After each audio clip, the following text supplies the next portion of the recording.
going on, guys? My name is Violent. Welcome to IWZombies. Today, we're going to be talking about boss battles because it was just introduced into Infinite Warfare Zombies. So welcome. Let me know down in the comment section if you're new, and if you want to continue the conversation, follow me over on Twitter at IWZviolent. It's the best place to keep talking zombies. So we downloaded this new update, and this update came with some goodies, a Zombies triple play. We've been talking about this in the past, and it finally came to fruition. This was leaked over on Reddit, and we talked about it during previous videos, and it came true. So we can trust some of the Reddit leaks that we're talking about and seeing. And also, boss battles was something else that was leaked. And we had the conversation, and I'm just so glad that it's come true. Unfortunately, leaks do suck, and World War II Zombies is kind of down just because of that. But I think we're going to see a big boost coming in to World War II coming up. However, I did purchase this for 400 keys. Remember, we've been grinding for 400 keys, and best believe I had enough to pull this off, okay? Now, part of the Zombies triple play is a Zombies hero rig hack. And so we're going to open that up and see what we get. We're going to either get Andre or Point Dexter. Let me know in the comment section what you guys got. I got Point Dexter, and I couldn't be more happy. Point Dexter is a very awesome character, and he's one of the lead characters in Infinite Warfare Zombies. The other special hack in our inventory is an MK2 hack for the Axe Headsman. Now, I'm not sure if all you guys are going to get MK2 versions, because it just guarantees a melee axe. And so I already had the Axe Headsman, so I got the MK2 version, I believe, based on RNG. Now, I feel it's important to make this comparison about Point Dexter. As you guys know, in the game, he's a very skinny man. This man does not have much meat on his bones, but this new rig makes him a giant. I'm talking, this guy is beefed up to the max. How you doing, Point Dexter? Homeboy just got juiced up.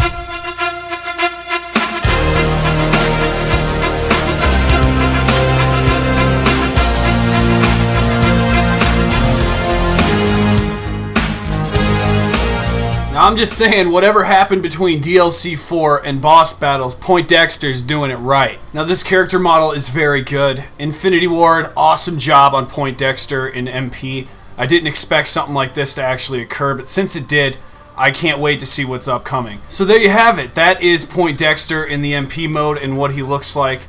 Now what we're going to discuss and talk about is the preload menu. It's essentially a lobby where you get set up. All right, it's the arcade, but it's set up differently. You have all these weapons on the wall. It's very interesting, okay? So you can pick up different weapons. You can remove your Kindle.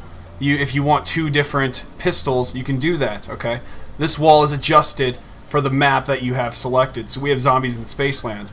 You'll see perks that resemble what perks are on the map for that specific boss fight, okay? Every time you load into this arcade menu, you have 3 minutes before the battle begins. So you can select your perks, you can select your weapons, and decide what variations are better for which boss round you prefer. For the first iteration of boss battles, we were given Zombies in Spaceland and Rave in the Redwoods. We do have a map change here. You'll notice the characters are different, and we look at the wall, the pack-a-punch color is that of Rave in the Redwoods. So the map we have selected right now is that of Rave in the Redwoods. What are you going to choose going into this boss battle, alright? We do have the Alien Gray to discuss a little bit later on in this video, but pick up the Acid Rain and the Mauler. You're never going to have a problem getting through Rave in the Redwoods. It's a very easy boss fight. You shouldn't run into many problems. Get the Acid Rain crossbow, okay? It's very important if you want to survive. That will protect you in all scenarios all the way around you, okay? So that's why I recommend that bow. Now, your starting credits, your money, you hit 20k right away, okay? So when you spawn into the map, you can choose what you want to do with those funds. Now, if you want to take away your Kindle 44 and pick them up again, you get them double pack-a-punched. They start out not pack-a-punched, but that's the way you do it if you want to double pack-a-punch your Kindles right away. It costs $5 grand, so you will be stuck at 15,000, and then you have to distribute where you go from there. So that's one thing that could affect your funds. The other thing is up in atoms when you're going to purchase that. Solo, it costs 500, so you will be able to get 5 perks if you're running solo. If you're running co-op, fortunately it's 1500, which will leave you at 4 perks if you're going to get 2 solid weapons. But if you're going to play co-op, don't let that defer you away just because you're starting a little bit handicapped.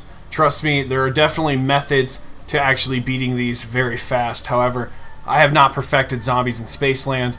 I definitely find this to be the harder boss battle out of the two between Rave in the Redwoods and Zombies in Spaceland. The Alien Greys are very tough. They seem to have a little bit of a buff compared to what I'm used to. And maybe that's because I've been playing with Director's Cut mode for so long. One thing I decided to try that maybe you guys were curious about is Scratch Post. This brings out a claw that you have for 30 seconds and you can deal a massive amount of damage. However, I didn't find it to be that effective. It didn't seem to do anything special when it comes to the ammo count that you're used to with Wonder Weapons, the Mauler, the Kindles, whatever you like to rock. I still haven't found that perfect combination that's going to allow me to beat the Alien Grey solo or co-op really fast. Two-player, it seems to be very difficult. You have quite a bit of more of a challenge, but Explosive Touch seems to actually be a very important Fate and Fortune card that's actually a fortune card. I've seen many clips that you guys have been sending me over on Twitter of your guys' clutches when it comes to using Explosive Touch and hitting the fuses on the back of these aliens. I saw a guy that was solo actually hit 2 alien fuses in one Fate and Fortune card of Explosive Touch, and then all he had to do was focus the rest of the time killing the alien on the last run. But one thing's for sure, and I think a lot of us can agree on this, is that the aliens are very tough. They seem to take a lot more damage than we're used to, at least with these Wonder Weapon pistols. And I would like to see some sort of nerf happen so that the base players that want to try out boss battles can actually beat these aliens. I feel like it has something to do with the damage impacts of all the Wonder Weapon pistols. So if anybody at Infinity Ward is seeing this video, that would be something definitely to be looking into. And if we want to talk about replayability when it comes to boss battles, it's definitely there. However, the grind doesn't make any sense for keys. I've played quite a few of these matches and lost, but the keys on the ones that we've won were only like 4 to 6 keys after beating an Easter egg. Now, when we beat Rave in the Redwoods, that's when we got a very minimal amount of keys. And I'm just like, man, we went through all that work and actually beat it for a very small amount of keys. So I think that's one thing.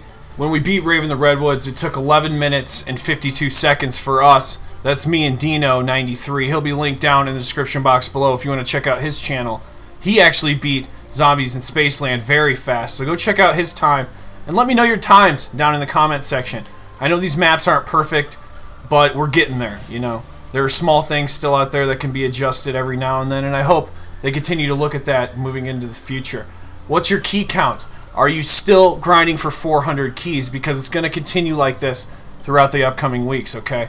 Keep grinding for those keys. I'm at 290 again right here, and that's because of those new character models that are coming. We're going to have Sally and AJ. It started with Neil, but now it's Point Dexter and Andre. But it's a very exciting time to have fresh content, and I'm loving the direction that Infinity Ward has taken this game. I'll see you guys in the next video. Violent out.